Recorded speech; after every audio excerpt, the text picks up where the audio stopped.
Bonjour, dans cette vidéo, je vais définir avec toi le concept de chaîne la plus courte. Donc, ici, on va parler de graphe valué. Donc, un graphe valué, c'est lorsqu'on donne des valeurs à chacune des arêtes. Dans un graphe valué, la valeur d'une chaîne ou d'un cycle, ça va être la somme des valeurs des arêtes composant cette chaîne ou ce cycle. Donc, allons-y avec un premier exemple. Ici, le premier graphe que je te présente, les sommets représentent chacun des locaux d'une école, par exemple, puis les arêtes vont représenter les couloirs et la valeur de chaque arête représente la distance qu'on doit parcourir entre les locaux.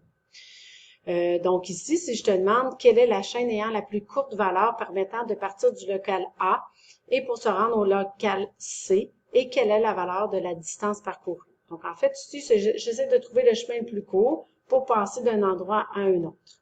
Donc ici, je vais faire une chaîne. Donc je pars du sommet A, puis je m'en vais à F. Mais la seule façon de trouver celle qui va être la plus courte, c'est de faire les essais de toutes les chaînes possibles entre A et F, de calculer la valeur de chacune des chaînes et on choisit celle qui a la plus petite valeur. Donc, allons-y avec un premier exemple ici. Donc, si je pars du sommet A, là, je veux me rendre à F. Là, j'essaie de voir toutes les chaînes possibles et je vais essayer de trouver celle qui a la plus petite valeur. C'est pas toujours évident. On essaie d'y aller par stratégie. Donc, ici, c'est sûr que si je passe directement à D, ça fait 7 plus 4. Je ne sais pas si vous voyez en haut. 7 plus 4, ça fait 11.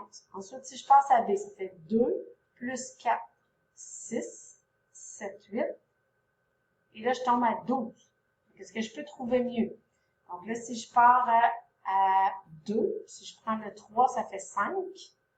Et je m'en vais ici, j'arrive à 9. Donc là, j'aurais une chaîne qui serait 9. Je pense que ce serait la plus courte. Si je vais en bas, je tombe tout de suite à 7. Si je m'en vais là, 11, déjà, je suis plus haute. Si je m'en vais là, je suis à 5. Je vais déjà être plus haute que 9. Donc, d'après moi, j'ai trouvé la meilleure. J'ai essayé toutes les options possibles. Donc, la chaîne, ce serait A. Ensuite, après d'avoir fait mon A, je m'en vais à B. Donc, je l'écris A. Je m'en vais à B. Ensuite, je vais prendre l'arête qui vaut 3. Je m'en vais à E. Puis, je vais terminer à me rendre à F.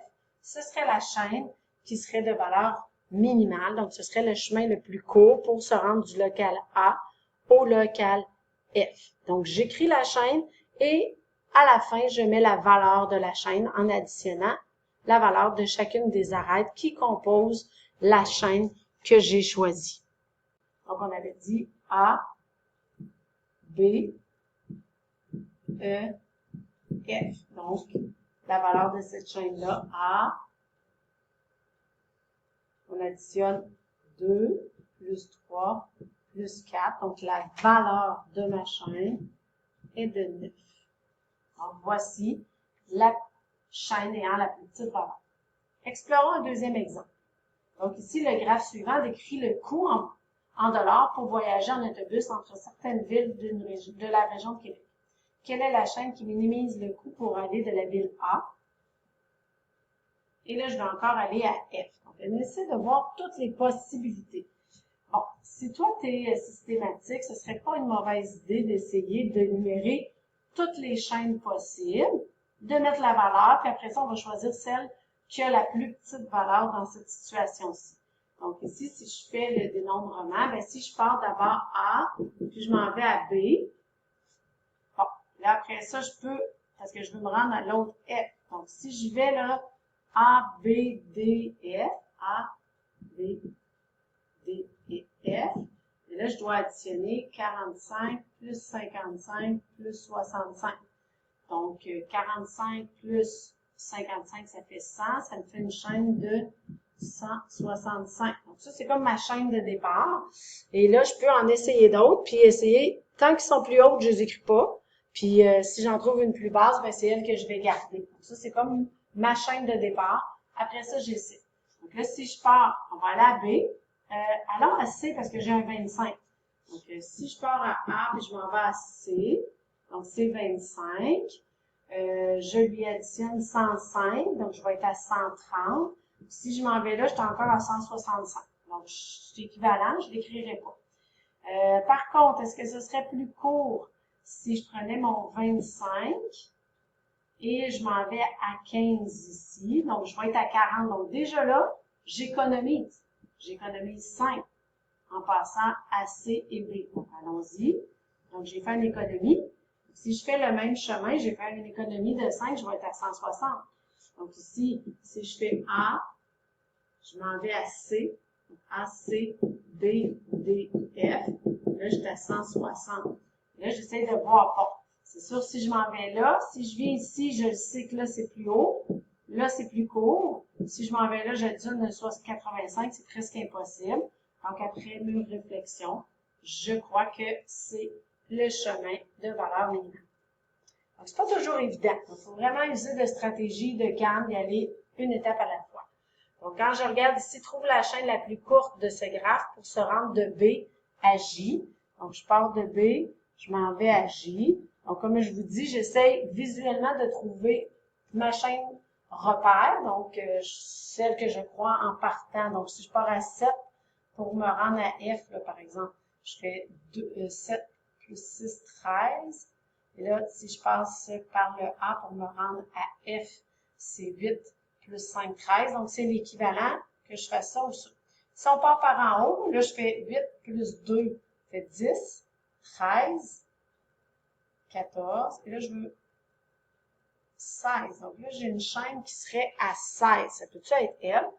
Donc là, j'ai dit ici, là, là, là, et je dois me rendre à J. Est-ce qu'il y aurait une façon plus courte? Donc ici, c'est sûr que si je passe par en bas pour me rendre à D, par exemple, j'ai pas le choix. 7 plus 6, 13. Donc déjà là, je pense que c'est plus élevé. Si à partir de G, je prends le 9, ben 9, c'est sûr, pour me rendre à J, je vais dépasser.